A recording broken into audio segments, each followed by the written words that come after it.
जय श्री राधे राधे राधे। जय श्री कृष्णा। आप सब कैसे हैं मेरी यूट्यूब फैमिली? आप सब बढ़िया होंगे। और देखो, थोड़ा बहुत दुख दर्द हमारे जीवन में है। हमारे जो भी ठाकुर जी की कृपा है, हमें उसको पार लगाएगी नैया। हमारे ठाकुर जी इतनी मतलब हम पे कृपा करते हैं। मेरे सभी परिवार यूट्यूब फैमिली पे सब कृपा करेंगे मेरे बाबा। जय जय श्री राधे। आज मैं आप लोगों को एक कथा सुनाऊंगी, और एक कथा नहीं, मैं आपको पूरे हफ्ते के बारे में जो हमारे त्यौहार हैं, मैं आज आपको उसके बारे में बताऊंगी। और इसमें एक तो है हमारी सीता नवमी। सीता नवमी का क्या मतलब है, क्या महत्व है इसका, और हम क्यों मनाते हैं। दूसरा इसमें खास ये है कि शंकराचार्य जी का, श्री शंकराचार्य के बारे में आज आप लोगों को बताऊंगी। जय जय श्री राधे। मेरी वीडियो पसंद आए तो लाइक और सब्सक्राइब जरूर करना। जय जय श्री राधे। जय श्री राधे। जय श्री कृष्णा। मैं आज आपको सीता नवमी के बारे में बताऊंगी, जो कि हम सीता नवमी पे राम और सीता जी की जो जन्म लिया था सीता नवमी के नाम से, हम इसकी पूजा करते हैं। और साथ में हम राम जी की भी पूजा करते हैं। और ये हर साल बैसाख के महीने में शुक्ल नवमी तिथि को मनाई जाती है। और इस दिन सीता माता की जन्मस्थली मिथिला में हर घर में लोग इसको धूमधाम से मनाते हैं और पूजा करते हैं। खासकर सुहागिन महिलाएं अपनी पति की लंबी आयु के लिए इस दिन राम और सीता की मूर्ति की पूजा करती हैं और व्रत रखती हैं। और माता सीता का जन्म सीतामढ़ी जिला पुनोरधाम में हुआ था। और यहीं राजा जनक ने हल चलाया था, जहाँ सीता धरती से प्रकट हुई थी। और सीता नवमी पर हर साल धूमधाम से मनाए जाने वाला ये बहुत ही बड़ा त्यौहार है। और इसलिए उन्हें भूमि पूजी के नाम से भी हम जानते हैं। और इतना भी कहते हैं कि अयोध्या से पुनर्धाम तक पद यात्रा के लिए लोग जाते हैं, और वहाँ सीतामढ़ी तक लोग परिक्रमा करके भी आते हैं। और जनकपुर मानते हैं, जबकि कुछ का कहना है कि उनका जन्म तो पुनर्धाम में हुआ था। और ये हम सीतामढ़ी की परिक्रमा करते हैं और बहुत ही अच्छे से सीता माता की और श्री राम जी की पूजा करते हैं। ये एक साल में एक बार आता है। ये हम सीता नवमी के नाम से भी जानते हैं, और इसको हम जैन की माता के नाम से भी बोलते हैं। तो ये है, भक्तों के सबके अपने अपने विचार हैं। जो जिस भाव से पूजता है भगवान, तो उसी भाव में खुश हो जाते हैं। ये तो होगी मेरी सीता नवमी की कथा। जय। अब मैं आपसे बताती हूँ आदि शंकराचार्य जी की एकादशी तक के बारे में मैं आपको बताऊंगी। बैसाख की शुक्ल पंचमी के दिन श्री गुरु शंकराचार्य जयंती का आयोजन किया जाता है। और ये ऐसा धनी जगत गुरु श्री शंकराचार्य का जन्म केरल के कालीडामी ग्राम में हुआ था।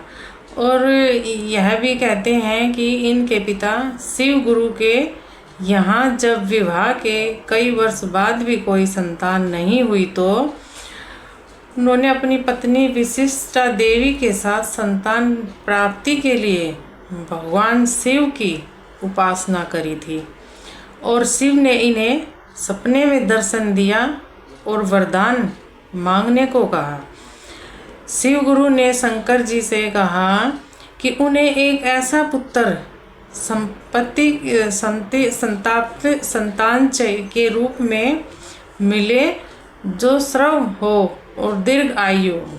शिव जी ने कहा कि तुम्हें पुत्र तो होगा, लेकिन उसमें दोनों गुणों का समावेश नहीं होगा। अर्थात यदि तुम दीर्घ पुत्र चाहते हो तो वह स्वर्ग यज्ञ नहीं होगा।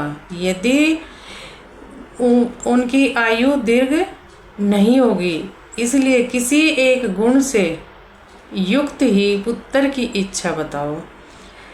ऐसे में भगवान शंकर ने उनसे स्वर्ग पुत्र की प्रार्थना की और शंकर ने उन्हें स्वर्ग पुत्र की प्राप्ति का वरदान दिया और कहा, मैं स्वयं पुत्र रूप में तुम्हारे यहाँ जन्म लूँगा।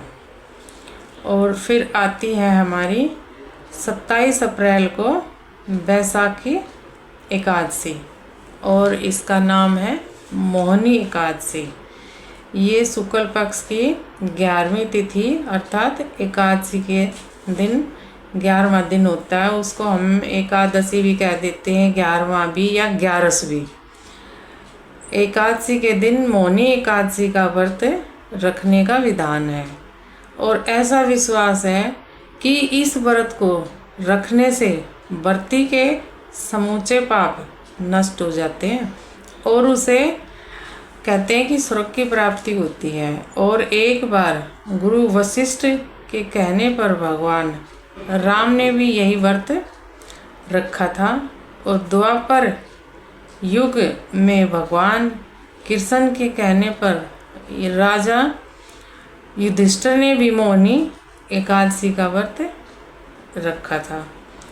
और इस दिन प्रातःकाल स्नान से निवृत्त होकर भगवान राम की प्रतिमा के आगे बैठकर उनका पूजन अर्चन स्तवन करना चाहिए और प्रतिमा का दूध गंगा जल से हमने अभिषेक करना चाहिए और श्वेत वस्त्रों की प्रतिमा से श्रृंगार पुष्प अक्ष धूप आदि से पूजन करना चाहिए और श्री राम जी की आरती करनी चाहिए, भोग लगाकर दान आदि करना चाहिए। ये मैंने आपको बताया। और एक और दुर्गा अष्टमी के बारे में, जो हर महीने की शुक्ल पक्ष की अष्टमी को हम दुर्गा अष्टमी कहते हैं और दुर्गा अष्टमी का व्रत भी विधान बताया गया है कि इस दिन माँ दुर्गा का विशेष पूजन करना चाहिए। इस दिन माँ दुर्गा की पूजा के बाद उन्हें चने हलवा पूड़ी का भोग लगाया जाता है। इस दिन कंचक पूजन का सामान्यतः 10 वर्ष तक की छोटी बालिकाओं को प्रसाद के रूप में हलवा पूरी खिलाना चाहिए। ये मैंने आपको बताया। और वैष्णव मत के अनुयायियों के अनुसार वैशाख मास के शुक्ल नवमी तिथि वाले दिन माता सीता का जन्म हुआ था, इसलिए उस तिथि को हम सीता नवमी के नाम से भी जानते हैं। और इस दिन माँ जानकी को स्मरण करते हुए हम व्रत भी रखते हैं और मान्यता भी है कि व्रत के रखने से माँ सीता जैसी पवित्रता और पतिव्रता होने की प्रेरणा हमें मिलती है। और मैं आपको यही बता रही हूँ कि जो जितना मैंने आपको बताया, ये माता सीता के बारे में जितनी हम बात करें उतना ही कम है। इनके लिए व्रत और उपवास पूजा करें। और जय जय श्री राधे राधे राधे, जय जय श्री राधे।